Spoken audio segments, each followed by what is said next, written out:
Jaya Radha Madhava Punya Bihari Jaya Radha Madhava. And now Chapter 5. Narad concludes his teachings to Vasudeva.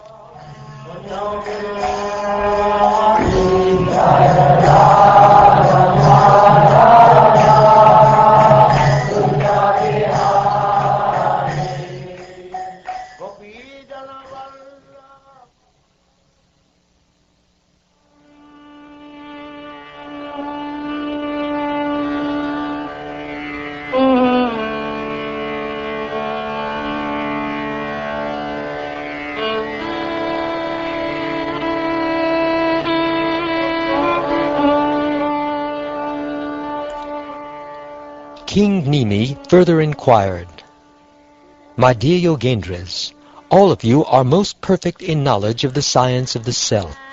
Therefore, kindly explain to me the destination of those who, for the most part, never worship the Supreme Personality of Godhead, Hari, who are unable to quench their material desires, and who are not in control of their own selves." Sri Chamasa said, "Each of the 4 social orders, headed by the Brahmins, was born through different combinations of the modes of nature, from the face, arms, thighs, and feet of the Supreme Lord in his universal form. Thus the 4 spiritual orders were also generated. If any of the members of the 4 Varnas and 4 ashrams fail to worship or intentionally disrespect the personality of Godhead, who is the source of their own creation, they will fall down from their position into a hellish state of life. There are many persons who have little opportunity to take part in discussions about the Supreme Personality of Godhead, Hari, and thus it is difficult for them to chant his infallible glories. Persons such as women, Shudras, and other fallen classes always deserve the mercy of great personalities like yourself. On the other hand, Brahmins, members of the royal order, and Vaishyas, even after being allowed to approach the lotus feet of the Supreme Lord, Hari, by receiving the second birth of Vedic initiation, can become bewildered and adopt various materialistic philosophies. Ignorant of the art of work, such arrogantly proud fools, enchanted and enlivened by the sweet words of the Vedas, pose as learned authorities and offer flattering entreaties to the demigods. Due to the influence of the mode of passion, the materialistic followers of the Vedas become subject to violent desires and are excessively lusty. Their anger is like that of a snake. Deceitful, overly proud, and sinful in their behavior, they mock the devotees who are dear to Lord Achyuta. The materialistic followers of Vedic rituals, giving up the worship of the Lord, instead practically worship their wives, and thus their homes become dedicated to sex life. Such materialistic householders encourage one another in such whimsical behavior. Understanding ritualistic sacrifice as a necessary item for bodily maintenance, they perform unauthorized ceremonies in which there is no distribution of foodstuffs or charity to the Brahmins and other respectable persons. Instead, they cruelly slaughter animals such as goats without any understanding of the dark consequences of their activities. The intelligence of cruel-minded persons is blinded by false pride based on great wealth, opulence, prestigious family connections, education, renunciation, personal beauty, physical strength, and successful performance of Vedic rituals. Being intoxicated with false pride, such cruel persons blaspheme the Supreme Personality of Godhead and his devotees. The personality of Godhead is eternally situated within the heart of every embodied being. Still, the Lord remains situated apart just as the sky, which is all-pervading, does not mix with any material object. Thus the Lord is the supreme worshipable object and the absolute controller of everything. He is elaborately glorified in the Vedic literature, but those who are bereft of intelligence do not like to hear about him.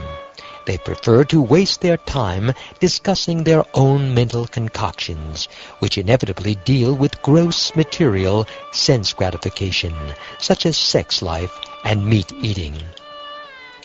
In this material world, the conditioned soul is always inclined to sex, meat eating, and intoxication. Therefore, religious scriptures never actually encourage such activities. Although the scriptural injunctions provide for sex life through sacred marriage, for meat eating through sacrificial offerings, and for intoxication through the acceptance of ritual cups of wine, such ceremonies are meant for the ultimate purpose of renunciation.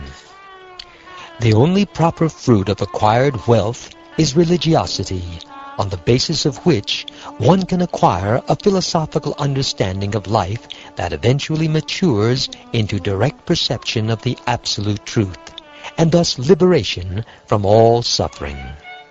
Materialistic persons, however, utilize their wealth simply for the advancement of their family situation. They fail to see that insurmountable death will soon destroy the frail material body. According to the Vedic injunctions, when wine is offered in sacrificial ceremonies, it is later to be consumed by smelling and not by drinking. Similarly, the sacrificial offering of animals is permitted, but there is no provision for wide-scale animal slaughter. Religious sex life is also permitted, but only in marriage for begetting children, and not for sensuous exploitation of the body. Unfortunately, however, the less intelligent materialists cannot understand that their duties in life should be performed purely on the spiritual platform. Those sinful persons who are ignorant of actual religious principles, yet consider themselves to be completely pious, without compunction commit violence against innocent animals who are fully trusting in them. In their next lives, such sinful persons will be eaten by the same creatures they have killed in this world. The conditioned souls become completely bound in affection to their own corpse-like material bodies and their relatives and paraphernalia. In such a proud and foolish condition, the conditioned souls envy other living entities as well as the Supreme Personality of Godhead, Hari, who resides in the heart of all beings. Thus, enviously offending others, the conditioned souls gradually fall down into hell. Those who have not achieved knowledge of the absolute truth, yet who are still beyond the darkness of complete ignorance, generally follow the threefold path of pious material life, namely religiosity, economic development, and sense gratification. Not having time to reflect on any higher purpose, they become the killers of their own souls. The killers of the soul are never peaceful, because they consider that human intelligence is ultimately meant for expanding material life. Thus, neglecting their real spiritual duties, they are always in distress. They are filled with great hopes and dreams, but unfortunately, these are always destroyed by the inevitable march of time. Those who have turned away from the Supreme Lord Vasudeva, being under the spell of the Lord's illusory energy, are eventually forced to give up their so-called homes, children, friends, wives, and lovers, which were all created by the illusory potency of the Supreme Lord, and enter against their will into the darkest regions of the universe.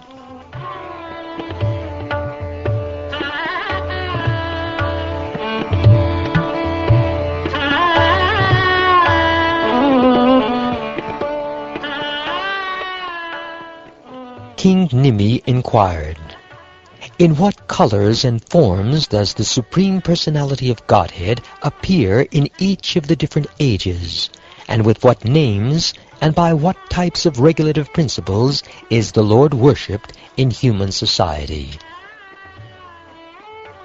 Sri Karabhajan replied, in each of the 4 yugas or ages, Krita, Treta, Dvapara and Kali, Lord Keshava appears with various complexions, names and forms, and is thus worshipped by various processes. In Satya Yuga, the Lord is white and 4-armed, has matted locks and wears a garment of tree bark. He carries a black deerskin, a sacred thread, prayer beads, and the rod and water pot of a brahmachari. People in Satya Yuga are peaceful, non-envious, friendly to every creature, and steady in all situations. They worship the Supreme Personality by austere meditation and by internal and external sense control. In Satya Yuga, the Lord is glorified by the names Hamsa, Suparna, Vaikunta, Dharma, Yogeshvar, Amala, Ishvara, Purusha, Avyakta, and Paramatma. In Treta Yuga, the Lord appears with a red complexion. He has 4 arms, golden hair, and wears a triple belt representing initiation into each of the 3 Vedas. Embodying the knowledge of worship by sacrificial performance, which is contained in the Rig, Sama, and Yajur Vedas, his symbols are the ladle, spoon, and other implements of sacrifice. In Treta Yuga, those members of human society who are fixed in religiosity and are sincerely interested in achieving the absolute truth worship Lord Hari, who contains within himself all the demigods. The Lord is worshipped by the rituals of sacrifice taught in the 3 Vedas. In Treta Yuga, the Lord is glorified by the names Vishnu, Yagya, Prajnigarbha, Sarvadeva, Arukrama, Vishakapi, Jayanta, and Urugaya. In Dvapara Yuga, the Supreme Personality of Godhead appears with a dark blue complexion, wearing yellow garments. The Lord's transcendental body is marked in this incarnation with Srivatsa and other distinctive ornaments, and he manifests his personal weapons. My dear King, in Dvapara Yuga, men who desire to know the Supreme Personality of Godhead, who is the Supreme Enjoyer, worship him in the mood of honoring a great king, following the prescriptions of both the Vedas and Tantras. Obeisances to you, O Supreme Lord Vasudeva, and to your forms of Sankarshan, Pradyumna, and Aniruddha.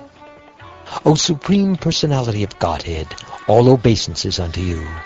O Lord Narayan Rishi, O Creator of the universe, best of personalities, Master of this cosmos and original form of the universe, O Super Soul of all created entities, all homage unto you. O King, in this way people in Dvapara Yuga glorify the Lord of the universe. In Kali Yuga also, people worship the Supreme Personality of Godhead by following various regulations of the revealed scriptures.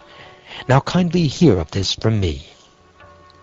In the age of Kali, intelligent persons perform congregational chanting to worship the incarnation of Godhead, who constantly sings the names of Krishna. Although his complexion is not blackish, he is Krishna himself. He is accompanied by his associates, servants, weapons, and confidential companions. My dear Lord, you are the Mahapurusha, the Supreme Personality of Godhead, and I worship your lotus feet, which are the only eternal object meditation. Those feet destroy the embarrassing conditions of material life and freely award the greatest desire of the soul, the attainment of pure love of Godhead. My dear Lord, your lotus feet are the shelter of all holy places and of all saintly authorities in the line of devotional service, and are honored by powerful demigods like Lord Shiva and Lord Brahma. My Lord, you are so kind that you willingly protect all those who simply bow down to you with respect, and thus you mercifully relieve all the distress of your servants. In conclusion, my Lord, your lotus feet are actually the suitable boat for crossing over the ocean of birth and death, and therefore even Lord Brahma and Lord Shiva seek shelter at your lotus feet. O Mahapurusha, I worship your lotus feet. You gave up the association of the goddess of fortune and all of her opulence, which is most difficult to renounce, and is hankered after by even the great demigods. Being the most faithful follower of the path of religion, you thus left for the forest in obedience to a Brahmin's curse. Out of sheer mercifulness, you chased after the fallen conditioned souls, who are always in pursuit of the false enjoyment of illusion, and at the same time engaged in searching out your own desired object, Lord Shyamasundara. Thus, O King, the Supreme Lord Hari is the giver of all desirable benefits of life. Intelligent human beings worship the particular forms and names that the Lord manifests in different ages. Those who are actually advanced in knowledge are able to appreciate the essential value of this age of Kali. Such enlightened persons worship Kali Yuga because in this fallen age all perfection of life can easily be achieved by the performance of Sankirtan. Indeed, there is no higher possible gain for embodied souls forced to wander throughout the material world than the Supreme Lord's Sankirtan movement, by which one can attain the supreme peace and free oneself from the cycle of repeated birth and death. My dear King, the inhabitants of Satyayuga and other ages eagerly desire to take birth in this age of Kali, since in this age there will be many devotees of the Supreme Lord Narayan. These devotees will appear in various places, but will be especially numerous in South India.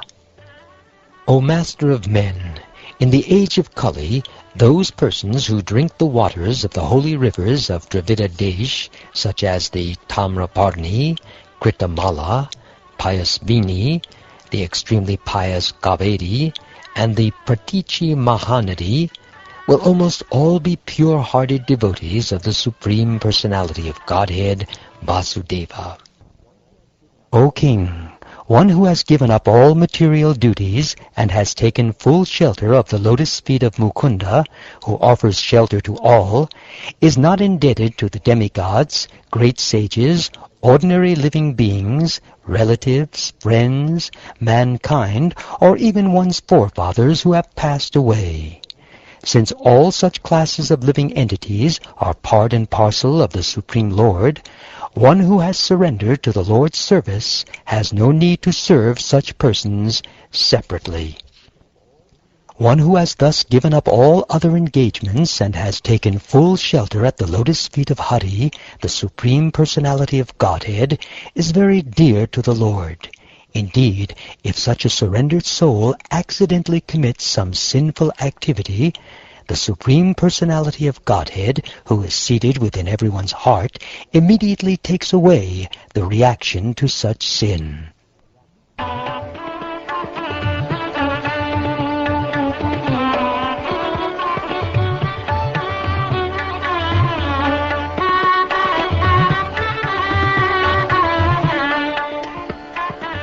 Having thus heard the science of devotional service, Nimi, the king of Mithila, felt extremely satisfied and, along with the sacrificial priests, offered respectful worship to the sagacious sons of Jayanti. The perfect sages then disappeared before the eyes of everyone present. King Nimi faithfully practiced the principles of spiritual life he had learned from them, and thus he achieved the supreme goal of life. O greatly fortunate Vasudeva, simply apply with faith these principles of devotional service which you have heard, and thus being free from material association, you will attain the Supreme. Indeed, the whole world has become filled with the glories of you and your good wife, because the Supreme Personality of Godhead, Lord Hari, has taken the position of your son. My dear Vasudeva, you and your good wife Devaki have manifested great transcendental love for Krishna, accepting him as your son. Indeed, you are always seeing the Lord, embracing him, speaking with him, resting with him, sitting together with him, and taking your meals with him. By such affectionate and intimate association with the Lord, undoubtedly both of you have completely purified your hearts. In other words, you are already perfect. Inimical kings like Shishupal, Pondraka, and Shalva were always thinking about Lord Krishna. Even while they were lying down, sitting, or engaging in other activities, they enviously meditated upon the bodily movements of the Lord, his sporting pastimes, his loving glances upon his devotees, and other attractive features displayed by the Lord. Being thus always absorbed in Krishna, they achieved spiritual liberation in the Lord's own abode.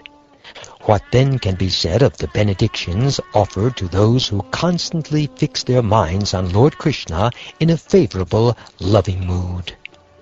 Do not think of Krishna as an ordinary child, because he is the Supreme Personality of Godhead, inexhaustible and the soul of all beings.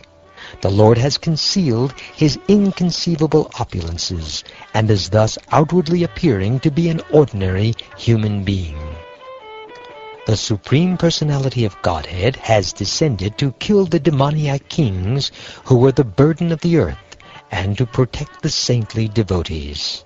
However, both the demons and devotees are awarded liberation by the Lord's mercy. Thus his transcendental fame has spread throughout the universe.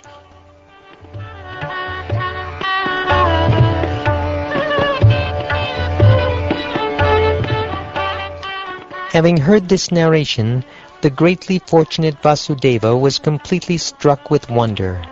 Thus he and his most blessed wife Devaki gave up all illusion and anxiety that had entered their hearts. Anyone who meditates on this pious historical narration with fixed attention will purify himself of all contamination in this very life, and thus achieve the highest spiritual perfection.